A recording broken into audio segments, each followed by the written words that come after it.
Because if there is any taxation, any tax increment, then I know that whatever will happen will better be imagined than experienced. Are some of the rules that we are currently implementing in terms of revenue correcting measures actually good for the economy? Did we exceed the revenue maximizing tax rate, where then we started to descend in terms of collection? The more we increased the rate, the more we collected less. Would even be able to reduce the tax burden. And I agree with, I think it's Honorable Titi Nyono who said, there's a concept in economics we call the Laffer curve, where increase in taxation, you would expect that the natural flow is, the more you increase the tax rates, the more you collect. But it happens up to a time when, what that economists talk about, the Laffer curve, where now a further increase actually leads to reduction. Because it becomes easier to cheat. You have enough money to pay everyone around and still run your business. So that's one of the things that we want to be very, very careful about. And that's why at least the measures that we put, or the measures that the National Treasury has proposed in the current finance bill is not additional taxes. It's especially the cleanup of our tax expenditures and not necessarily increasing the rate of taxes. Agricultural sector. As you're aware, 70% of the rural population in Kenya are engaged in agriculture.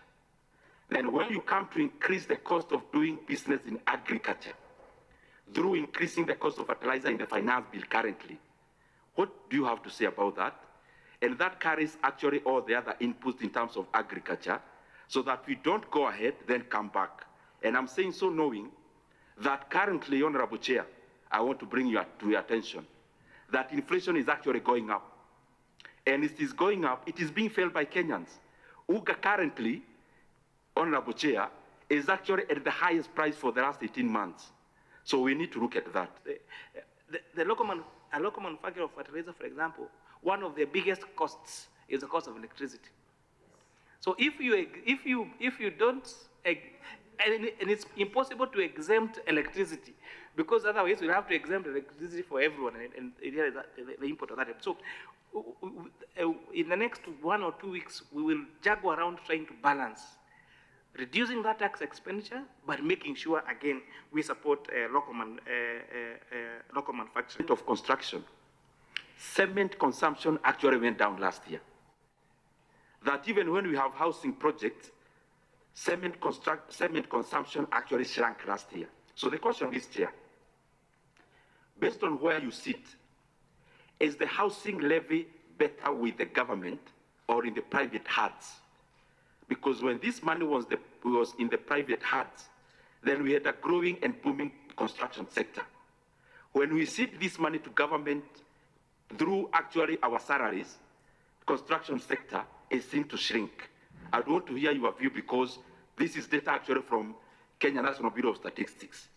We've also seen a lot of investment in terms of manufacturers on mining of billets. Now, billets is like the raw material used to make steel, because the most used products in construction is cement and steel. So by us being deliberate in focusing on local manufacturing for those particular products, it meant two things. The price of cement and the cost of steel went up, for a fact. However, the question is, are we better off paying higher costs for a locally manufactured product, or paying less costs for an imported finished